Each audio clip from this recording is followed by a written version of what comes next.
또 행복한 교회에 저희들을 이렇게 불러주시고 하나님 말씀을 전하게 하시니 감사드립니다. 오늘 하나님께서 주시는 말씀 온전히 선포할 수 있도록 제 마음과 입술을 주장해 주시옵소서. 하나님의 말씀을 듣는 저와 모든 성도들이 마음문을 활짝 열어서 그 말씀을 저희 중심에 새기고 골수에 새기며 심령 깊숙이 새겨서 그 말씀과 믿음으로 하나 되어 승리할 수 있도록 은혜 베풀어 주시옵소서. 예수님의 이름으로 기도드립니다. 아멘. 네, 행복한 교회 제가 이렇게 와 볼수록 따뜻한 그 마음이 영적으로 이렇게 느껴지니까 올 때마다 저는 아주 기분이 아주 기쁘고 감사한 마음으로 이렇게 오게 돼서 너무 감사드리고 또 이렇게 아무튼 은혜를 많이 받는 것 같습니다. 아멘. 오늘 지난주에는 인자가 온 것을 보리라는 이런 말씀을 드렸었고 또 오늘은 하나님께서 무화과 나무에서 배울 교훈을 배우라는 것이죠. 무화과 나무의 비유를 배우라는 것입니다. 어저께 지난주에 말씀드렸던 그 앞부분에는 우리가 예수님이 오시기 전에 그 환란이 있겠다고 했습니다. 그 환란이 뭡니까? 환란이 있겠습니다. 창세로부터 지금까지 이런 환란이 없었고 후에도 없으리라. 21절에 24장 21절에 보면 그 말씀이 있습니다. 이는 그때 큰 환란이 있겠습니다. 창세로부터 지금까지 이런 환란이 없었고 후에도 없으리라. 이렇게 말씀하고 있습니다. 또 그 20절 바로 앞에는 너희가 도망하는 일이 겨울에나 안식일에 되지 않도록 기도하라. 이거 겨울이라는 것은 물론 육신적인 시각으로 봤을 때는 뭐 이렇게 세상 사계절의 육신적인 그 계절이 볼 수도 있겠지만 하나님 말씀의 영적인 시각으로 봤을 때는 이 겨울이라는 것은 우리 영적 상태가 곤고한 때죠. 또 이 말세지말로 봤을 때는 어떤 상태입니까? 예수님이 오신다고 했으니까 그 말씀을 우리가 하나님 말씀을 그대로 믿는다면 예수님이 오신다는 말씀도 믿고 예수님이 정말 오셨을 때 내가 아무 준비도 돼 있지 않다가 예수님 맞이하면 정말 졸고 자는 그 기름이 준비되지 않은 그 뭡니까 미련한 다섯 처녀와 같은 모습이 되면 완전히 영적 어둠의 영적 겨울 상태에서 주님을 맞이하지 못하게 되는 그런 상황이 되죠.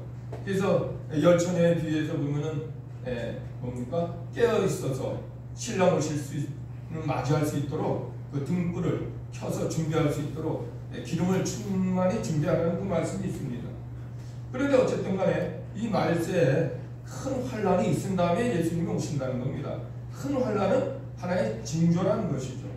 이 징조가 창세 이래 이런 환란이 없다는 겁니다. 물론 지구상에 우리가 보면은 핵무기가 몇 천 개씩 다 이렇게 미국이나 러시아나 중국이나 이렇게 엄청난 핵무기를 갖고 있기 때문에 지구를 몇 번이라도 멸망시키고 남는 그런 무기들을 가지고 있고 또 우리 당장 급하게 우리 북한에서도 핵무기를 엄청 개발하고 있지 않습니까? 그러니까 우리 하나님의 말씀에 비춰봤을 때는 우리 인간이 그 악의 무리들에 의해서 이 우리 지구가 멸망하고도 남는 그런 엄청난 그 위기 상황에 지금 점점 더 가고 있다. 더 무서운 무기들이 개발되고 있고 더 많은 무기들이 개발되고 있는 엄청난 이런 사실이죠. 그래서 언제 어느 때 이런 정말 이런 환란을 당해서 우리가 곤고한 상황이 되고 그 다음에 예수님이 오셨을 때 정말 영적 어둠에 갇혀서 영적 겨울 상태가 돼서 주님을 맞이하지 못한다면 이와 같이 억울한 일이 어디 있겠습니까? 우리는 항상 하나님께 깨어서 기도하며 하나님 말씀의 영의 양식을 먹으면서 또 교회 나와서 봉사도 하시고 또 은혜 받은 대로 또 복음도 전하고 이렇게 했는데 깨어있지 못해가지고 주님을 맞이하지 못한다면 이런 억울한 일이 어디 있겠습니까? 그래서 주님께서는 우리에게 이 무화과 나무의 비유를 배우라고 하면서 뭐라고 말씀하십니까? 그 가지가 연하여지고 잎사귀를 내며 여름이 가까운 줄 아나니 이와 같이 너희도 이 모든 일을 보거든 인자가 곧 문 앞에 이른 줄 알라. 그 문 앞에 이르렀다는 겁니다. 물론 이 무화과 나무라는 건 신학적으로 봤을 때 이스라엘 백성들을 말하죠. 이스라엘 백성들이 2000년 전에 예수님을 십자가에 못 박은 것으로 인해서 어떻게 됐습니까? 그들이 완전히 멸망되고 말았죠. 마태복음 27장 25절에 보면 뭐라고 그랬습니까? 그 피를 우리와 우리 자손에게 돌릴지어다. 그 예수님을 팔아서 십자가에 못 박는 그 과정 중에서 이스라엘 백성들이 이렇게 말을 하는 겁니다. 그 피를 우리와 우리 자손에게 돌릴지어다. 그러니까 이 정작 예수님이 오신 것은 유대인들에게 복음을 전하기 위해서 온 거죠. 근데 유대인들은 먼저 하나님의 백성들을 구해내고 그 다음에 이방인들에게 복음이 전해져야 되고 이방인들까지 다 구원을 받아야 되는데 이 이스라엘 백성들이 정작 하나님을 열심히 믿는 종교 지도자들, 뭐 서기관들, 제사장들, 또 장로들, 또 바리새인들, 서기관들, 사두개인들, 신앙생활을 아무튼 열심히 하는 사람들로부터 오히려 배척을 받았다는 사실이죠.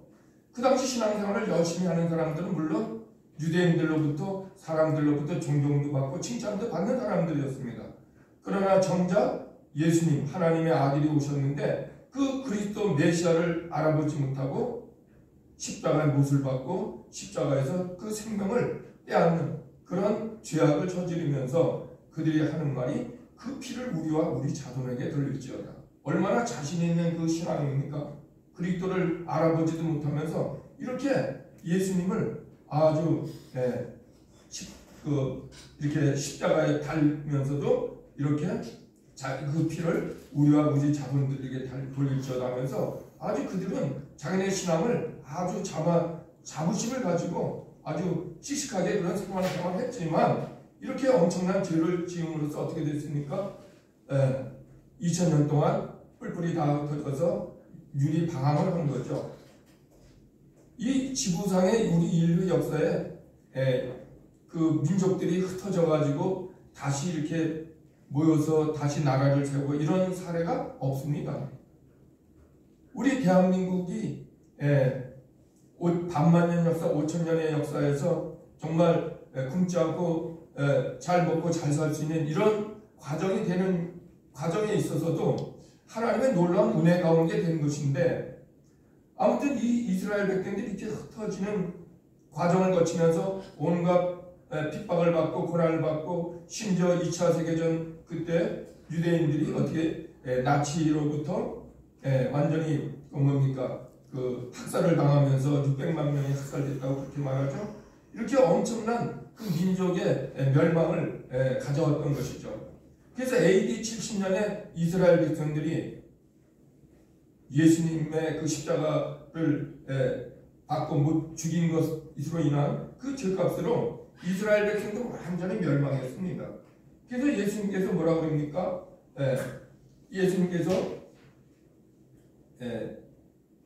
예수님께서 무화과 나무를 저주하는 그런 말씀이 나오죠. 무화과 나무를 저주하는 말씀이 나옵니다. 그 무화과 나무를 저주하는 이유가 뭡니까?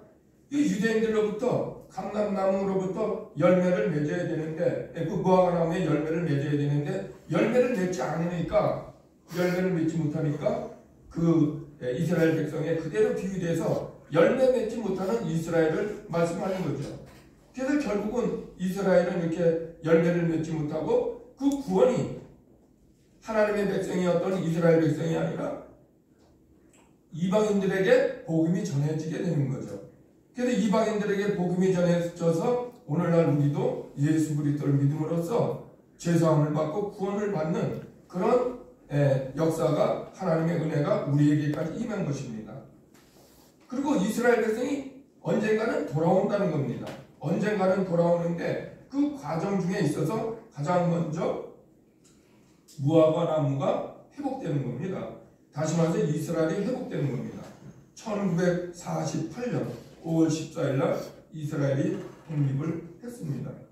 그리고 다시 70년이 흘러서 2018년에 그동안 텔아비브가 이스라엘의 수도처럼 그렇게 활동을 했죠. 역할을 했습니다. 그런데 예루살렘을 이스라엘의 수도라고 트럼프가 선포를 하고 그 사위가 쿠시너와 그 트럼프의 딸이 거기에 그 행사에 참석해서 1948년 5월 14일 날 그 예루살렘에서 그 행사에 참석했습니다.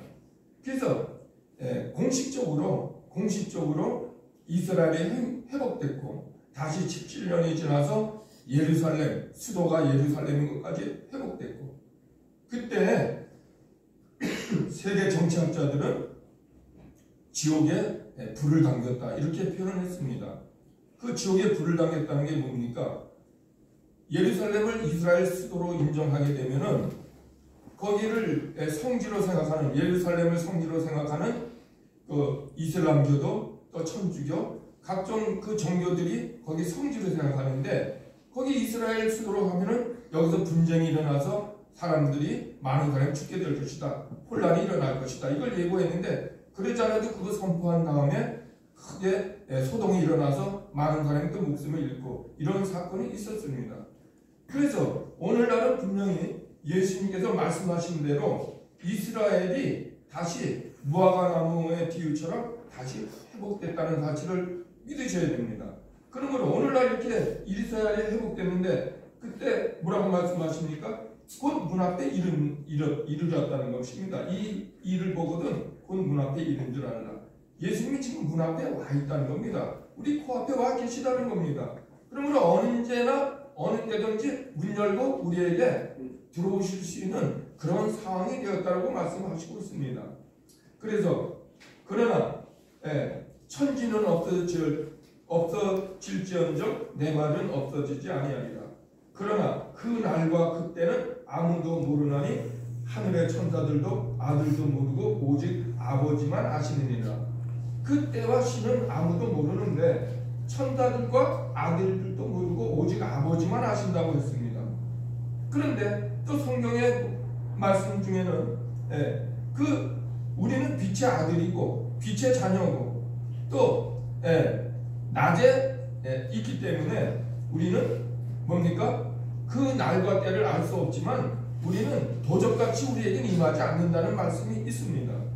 그러므로 우리는 그 도적같이 임하지 예수님이 오시는 것이 예수를 믿지 않는 사람들, 하나님을 믿는다고 하면서 깨어있지 못한 사람들, 이런 사람들에게 도둑같이 임할지 몰라도 그렇지 않고 깨어서 기도하는 사람들, 영적으로 깨어 하나님 말씀을 듣고 읽고 이런 영적 신앙생활에 성령 충만한 삶을 사는 사람들은 슬기로운 다섯천원처럼 예수님을 맞이할 수 있게 된다는 그런 말씀입니다. 그러므로 이 예수님께서 오시는 것이 노아 때와 같이 인자의 임함도 그러하리라. 노아 때 세상 모든 사람들에게 방주에 들어오기를 원했죠. 그렇게 권했습니다. 그러나 세상 사람들은 그 말씀을 듣지 않았습니다. 홍수 전에 노아가 방주에 들어가던 날까지 사람들이 먹고 마시고 장가들고 시집가고 있으면서 홍수가 나서 그들을 다 멸하기까지 깨닫지 못하더라. 홍수가 나서 다 멸할 때까지도 세상 사람들은 깨닫지 못한다는 거예요. 하나님의 말씀을 믿고 신앙생활 예수 그리스도를 믿고 신앙생활 한다지만 깨어서 잊지 못하면 하나님 말씀을 할례 받은 귀가 되어서 하나님 말씀이 들리지 않는다면 깨어 있을 수가 없죠. 또 할례 받은 마음이 돼서 그 들은 것이 하나님 말씀과 그 믿음이 하나 되어서 할례 받은 마음이 되어야 우리가 깨어서 주님을 맞이할 수 있는 것입니다. 그렇지 않다면 예수님을 맞이한다고 나갔던 미련한 다도천을처럼 주님을 맞이하지 못하는 것이죠. 그러므로 주님께서는 깨어있으라는 것입니다. 슬기로운 다도천을처럼. 슬기로운 다도천을도 처음에는 잠을 잤죠. 근데 예수님이 오신다는 것을 알고 신호를 알고 그때 깨어났습니다. 다행히 성령 충만한 기름이 충분히 준비되어 있었던 슬기로운 다섯처녀들입니다. 그들은 주님과 함께 들어갔지만 예수님이 오신다는 걸 알았는데 하나님 말씀을 읽고 듣고 깨닫고 하나님께 기도하고 주님께 나가는 이런 신앙생활, 성령 충만한 신앙생활이 되지 못했던 어리석은 다섯처녀는 들어가지 못했습니다. 나중에 기름을 준비하고 이미 문은 닫혔더라는 것입니다. 그러므로 이 말씀은 우리가 기도할 때가 있다는 것입니다. 하나님 말씀을 들을 때가 있다는 것입니다. 그러므로 그 시기가 지나가면 아무 소용이 없습니다. 마태복음 26장에 겟세마네 동산에서 예수님이 십자가를 달리시기 전에 겟세마네 동산에서 기도하는 내용이 나옵니다. 그때 많은 제자들을 데리고 감난산으로 가셨습니다. 그 다음에 감난산에서 어디로 가셨냐면 겟세마네 동산에 갔습니다. 이 겟세마네 동산은 감난산 정산에서 이렇게 내려오다 보면은 예루살렘 성 쪽으로 내려오다 보면 예루살렘 성의 북문 쪽에 마주보고 있는 산이 감난산입니다. 그러면 그쪽으로 예루살렘 성 쪽으로 내려오다 보면 중턱에 작은 동산이 있는데 그게 겟세마네 동산입니다. 거기에서 예수님이 기도를 하시는데 거기서 제자들을 너희는 여기서 앉아 있으라 하고 다른 제자들은 다 그렇게 말을 했습니다. 그러나 예수님은 그 제자들 중에서 특별한 수제자 세 사람을 불렀습니다. 베드로와 세베대의 두 아들을 데리고 가실새 고민하고 슬퍼하다. 베드로와 세베대의 두 아들, 다같이 말해서 야고보와 요한을 데리고 갔다는 것이죠. 야고보와 요한, 베드로와 야고보와 요한, 이 세 사람은 예수님의 특별한 제자로 보셨습니다. 그래서 야고보는 아무 그거 없이 가장 먼저 순교당한 사람이죠. 가장 먼저 첫째 부활에 이르는 영적 열매를 거뒀던 사람이 야고보죠. 그 다음에 사도 요한은 어땠습니까? 가장 나이가 어렸지만 끝까지 그는 살아남아서 마지막까지 하나님의 예수 그리스도의 예언의 말씀을 기록했던 사람이죠. 요한이. 그래서 하나님께서 특별하게 그 세 제자를 주님께서는 특별히 세 제자를 이렇게 데리고 가셨고 또 베드로는 여러분이 아다시피 어떻습니까? 아주 그 믿음에 있어서 행동이 아주 앞서는 그런 사람이었습니다. 어쨌든 간에 이렇게 특별한 세 제자를 가지고 고민하고 슬퍼하사 고민하고 슬퍼하고 그 38절에 보면 내 마음이 매우 공고하고 죽게 되었으니 너희는 여기 머물러 나와 함께 깨어있으라 하시고 그 특별히 부른 세 제자를 너희는 여기서 깨어있으라 했습니다. 깨어서 어떻게 합니까? 같이 내가 이렇게 공부한 상태니까 너희도 같이 기도하라 이렇게 말씀하시는 거죠. 너희는 여기서 깨어 기도해라. 그리고 예수님은 조금 더 나아가서 얼굴을 땅에 대시고 엎드려 기도하여 이르시되 내 아버지여 만일 할만하시거든 이 잔을 내게서 지나가게 하옵소서. 그러나 나의 원대로 마옵시고 아버지의 원대로 하옵소서. 지금 죽게 된 그 고민에 쌓인 겁니다. 예수님은 하나님의 본체시지만 육신을 입고 이 땅에 오셨기 때문에 우리 인간이 느끼는 모든 희노애락의 감정과 고통의 감정을 그대로 다 느끼시는 거죠. 그러므로 예수님이 그 고통이 어떤 것인지 우리가 상상하듯이 예수님도 그렇게 상상에 대해서 다 고민이 되고 정말 엄청난 그 사건이죠. 여러분이 십자가에 달려서 예수님처럼 목숨을 내놓는 상황이 된다면 그 상황이 얼마나 고민되겠습니까? 그러니 이 예수님께서는 그렇게 고민하고 죽게 되었으니 너희는 여기 머물러 나와 함께 있으라 하시고 그 조금 더 나아가서 얼굴을 땅에 내시고 엎드려 기도하여 이릅니다. 아버지여 만일 할만하시거든 이 잔을 내게서 지나가게 없어서 그 십자가 지는 것을 내가 지지 않을 수 있다면 지지 않게 해주세요 하고 육신적인 우리 인간의 육신을 입고 있기 때문에 육신적인 그 기도를 하셨습니다. 이게 어떻게 가능할 수 있겠습니까? 지나갈 수 있으면 지나가게 해주십시오. 그러면서 그 다음에 하는 말씀이 그러나 나의 원대로 마옵시고 아버지의 원대로 하옵소서. 나의 원대로 하지 마시고 아버지의 원대로 하옵소서. 다시 말해서 우리가 이 세상 살면서 기도할 때 곤고하고 죽을 상황이 될 정도로 그런 어려움이 닥칠 수도 있습니다. 그럴 때는 하나님 앞에 나와서 그걸 다 하나님한테 아뢰면은 하나님께서 우리에게 말씀해 주시고 응답을 해 주시는 거죠. 예수님도 큰 일이 있을 때마다 항상 어떻게 했습니까? 기도하셨습니다. 또 습관적으로 나가서도 기도하셨습니다. 우리가 습관적으로 매일 새벽에 하나님 말씀을 듣고 기도하듯이 예수님도 습관적으로 기도하시고 또 특별한 일이 있을 때 특별히 이렇게 기도하셨습니다. 그렇게 그러나 내 육신적인 기도를 하지만 나의 원대로 하지 마옵시고 아버지의 원대로 하옵소서. 결국은 우리의 육신적인 기도를 할 수 있습니다. 병드는 사람 병드는 거 낫게 해달라고 기도할 수 있습니다. 가난한 사람 저 좀 돈 벌어서 먹고 사는데 지장이 없게 해주세요. 기도할 수 있겠죠. 좋은 직장에 들어가서 돈 좀 벌게 해주세요. 기도할 수 있겠죠. 그러나 이 육신적인 기도가 그래도 육신적인 기도가 그것이 이루어졌을 때 나에게 유익하지 않고 명초로 무익하다면 하나님께서는 그 기도를 들어주지 않으시고 하나님은 더 어려운 공고한 상황에 놔두실 수도 있고 더 공고한 상황으로 우리를 이끌어 가실 수 있습니다. 그것이 하나님께서 우리에게 시련과 고난과 고통을 주시는 것이 우리를 미워서 그럽니까? 아니죠.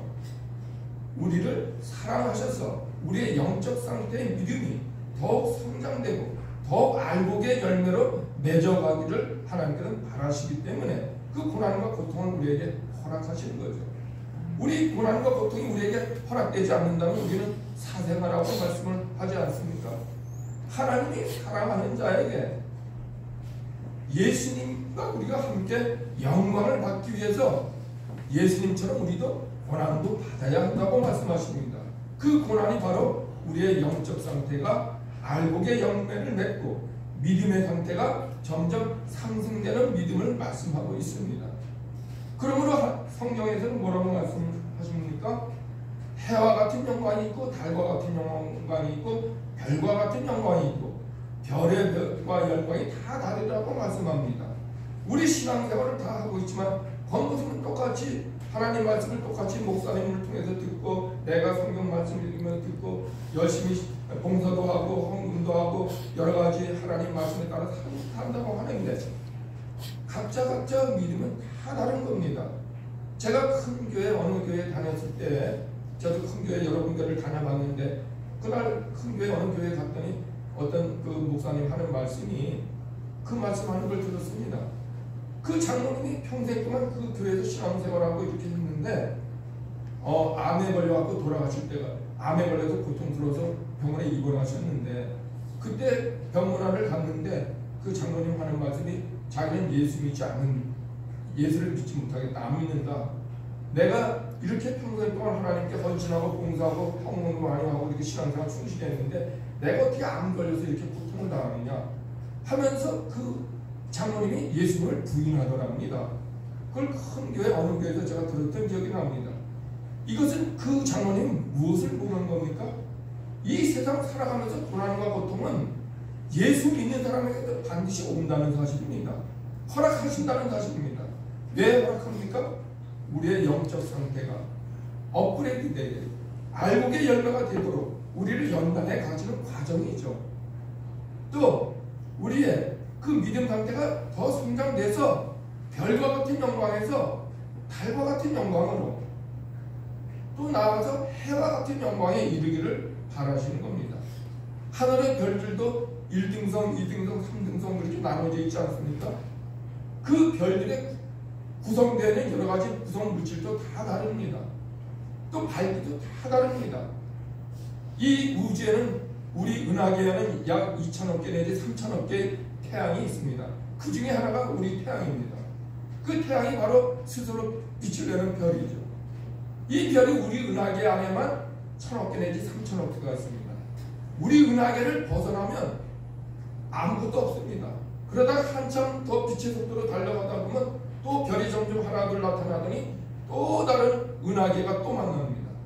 거기도 1,000억 개 내지 2천억 개, 3천억 개가 있습니다. 우리 은하계 안에서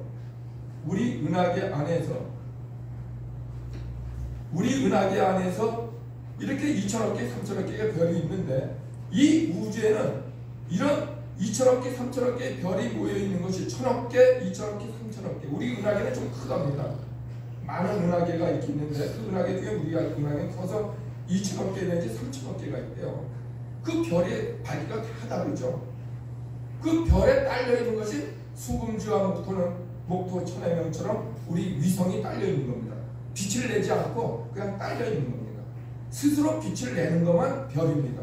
그래서 항성이라고 하죠. 항상 빛을 내는 별이기 때문에 항성입니다. 이 항성을 태양이라고 우리는 가깝게 가장 가깝게 있는 별을 태양이라고 말을 하는 거죠. 그러면 이렇게 약 은하계 안에 우리 은하계 안에 약 2천억 개, 3천억 개라면 이 우주에는 은하계가 몇 개가 있느냐? 그 은하계가 약 적어도 1,000억 개가 된다는 겁니다. 별의 우리 은하계 안에 있는 별의 숫자를 1,000억으로 본다면 이 은하계도 또 그런 은하계가 1,000억 개가 있다는 겁니다. 그 1,000억 개의 별을 다 세려면은 밥도 안 먹고 잠도 안 자고 산다면은 1598년인가 그 정도 걸립니다. 밥도 안 먹고 잠도 안 자고 그냥 하나 둘 셋 넷 별만 센다면 행성은 말고 스스로 별을 빛을 내는 별만 센다면 그렇게 우주에는 별이 많은데 그러니까 우리의 우주에 있는 별의 숫자가 1,000억 곱하기 1,000억 개입니다. 10에 11승계인가 뭐 그렇게 나올 겁니다. 그렇게 많은 별이 있습니다. 그러면 우리 인간의 그 믿음 생활에 하늘에 별을 주신 것도 달을 주신 것도 해를 주신 것도 하나님께서는 밤하늘에 그 별들처럼 빛나는 믿음 생활을 하라. 달처럼 환하게 어둠을 밝히는 달이 되라. 달과 같은 영광에 이르러라. 낮의 해는 우리 감히 쳐다보지도 못합니다. 하늘의 해는 우리 눈으로 봤다가 눈이 다 실명되고 맙니다. 그러니까 우리가 그걸 볼 때 간유를 가지고 이렇게 보죠. 하나님의 영광이 너무나 크기 때문에 우리는 하나님의 영광에 감히 다다를 수가 없습니다. 그것을 보면은 우리는 눈이 멀어서 물게 되니까.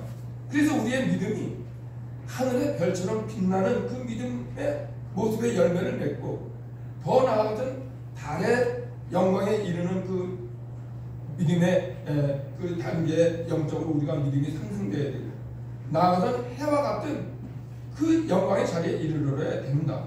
그래서 하나님께서 우리에게 뭐라고 말씀하십니까? 예수님이 특히 말씀하셨죠.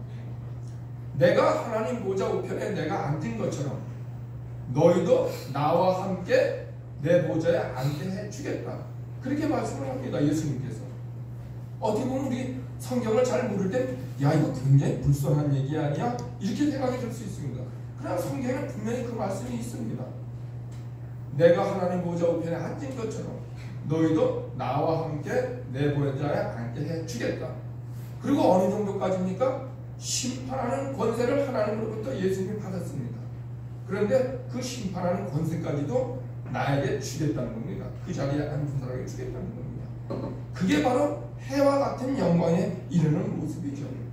우리 수많은 성도들이 이 지구상에서 예수 그리스도를 믿고 하나님 믿는 사람 수많은 사람이 태어났다가 사라지고 태어났다가 사라졌습니다. 그 사람들의 신앙이 각자 다 다른 겁니다. 하늘의 별과 같이 다 다르고 달과 같이 해와 같이 다 다릅니다. 저와 여러분의 신앙생활이 이 고난과 고통의 어려운 연단의 과정이지만 하나님께 그 고난을 당했을 때 시험을 당할 때 이럴 때 어떻게 합니까? 기쁘게 생각하라는 거죠. 기뻐 생각하라. 왜? 내 영적 상태가 믿음이 성장되니까. 하나님 제가 이렇게 힘들고 어려운데 하나님이 저에게 말씀하시는 건 무엇입니까? 하나님 저에게 뭐라고 말씀하십니까? 제가 듣겠습니다. 순종하겠습니다. 하나님 제 귀를 열어주셔서 듣게 해주세요. 그 말씀대로 순종하겠습니다. 예수님과 같이 하나님 뜻에 합당한 기도를 해야 되는 것입니다. 그래서 하나님께서는 지금 하나님께서는 어떻게 합니까? 여기 보니까 깨어있으라 어느 날에 너희 주가 임하는지 너희가 알지 못합니다. 예수님이 십자가에 달리기 전에 겟세마네 동산에서 이렇게 땀방울이 핏방울이 되도록 기도하시면서 이렇게 깨어있으라고 제자들에게 말씀하시고 특별히 수제자를 불러다가 이렇게 너희는 여기서 깨어있으라 하고 특별히 또 부탁을 하셨습니다. 하나님 말씀에 더 은혜 받을 사람들이 있다는 것을 말씀합니다. 다시 말해서 하나님 말씀에 귀에 들어오는 할례 받은 귀가 돼서 그 귀가 할례 받은 귀가 돼서 하나님 말씀에 들리는 사람이 있다는 겁니다. 또 할례 받은 마음이 되어서 그 들은 것이 하나님 말씀과 내 믿음이 하나 돼서 할례받은 마음이 돼서 실천을 한다는 겁니다. 그러므로 저와 여러분들이 교회에서 말씀을 전하고 복음을 전하고 세상 사람들에게 복음을 전하고 교회에 나와서도 은혜 받은 대로 누가 안아주지 않더라도 하나님이 나를 보시니까 하나님만 생각하면서 봉사활동을 하는 저와 여러분들의 모습이 되기를 축원합니다. 아멘. 또한 예수님께서 이렇게 특별히 깨어 기도하셨는데 디모데 후서 4장 21절에 보면 사도 바울이 자기 달려갈 때를 다 달려가고 이제 자기 죽음의 날이 가까웠다는 것을 사도 바울이 알고 있습니다. 그러면서 디모데에게 말씀합니다. 디모데에게 편지할 때 너는 겨울이 오기 전에 어서 오라 이렇게 말합니다. 겨울이 오기 전에 어서 와라. 무슨 사계절의 변화에서 겨울이 오기 전에 너 어서 와라 이렇게 말을 하는 것이 있겠지만 우리가 하나님 말씀을 영적인 말씀으로 본다면 우리의 신앙생활이 영적 겨울에 다다르기 전에 하나님께 나와라. 나에게 와라. 영적으로 깨어 기도해라. 하나님 말씀 들어라. 성령 충만을 받아라. 이렇게 곤고한 겨울이 되기 전에 어서 오라는 겁니다. 예수님이 재림하기 전에 어서 영적으로 깨어 기도하고 나에게 와라. 하나님 말씀을 들어라. 하나님 말씀에 순종해라. 이렇게 말씀하시고 있는 예수님의 모습을 지금 우리가 그 말씀을 듣고 있습니다. 그러므로 우리가 겨울이 오기 전에 세상 사람들은 하나님 믿는다고 하면서도 예수 믿는다고 하면서 또 여러 가지 세상에 바쁘게 살아가는 사람들이 많이 있습니다.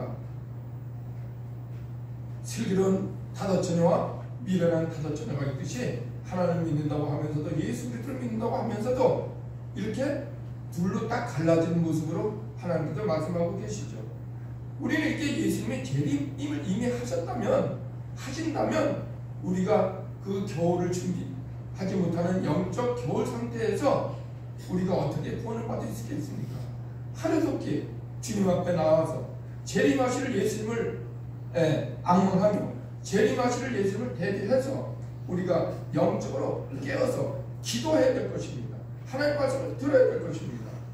그럴 때 하나님께서는 우리에게 응답해 주시고 어떻게 하라고 말씀해 주실 겁니다. 그래서 하나님께서는 예레미야 33장 3절에 뭐라고 말씀하십니까? 너는 내게 부르짖으라. 내가 너에게 응답하겠고 너가 알지 못하는 크고 은밀한 일을 너에게 보이리라. 예수님께 주님께 나오면은 부르짖어 말하면 예수님처럼 이렇게 기도를 겟세마네 동산처럼 핏방울이 땀방울이 되도록 땀방울이 핏방울이 되도록 이렇게 기도하면은 하나님께서 그 마음의 속 사람의 중심을 보시고 응답을 해 주시는 겁니다. 저와 여러분들은 겨울이 오기 전에 예수님이 재림하기 전에 영적으로 깨어서 하나님 말씀을 듣고 하나님 말씀대로 기도하며 재림하시는 예수님을 맞이하기를 간절히 축원합니다. 아멘. 우리 행복한 교회 제가 오늘 이렇게 몇 번 와서 이렇게 말씀을 전하는데 저는 아주 말씀을 전할 때 부족하지만 하나님이 세워주신다고 믿고 기쁜 마음으로 달려왔습니다. 그래서 저와 여러분들이 우리 행복한 교회 담임 목사님과 모든 성도들이 다시 오실 예수님을 악망하며 대비해서 영적으로 깨어서 기도하며 다시 오실 주님을 맞이하는 저와 여러분의 되시기를 간절히 축원합니다. 아멘. 만화의 왕이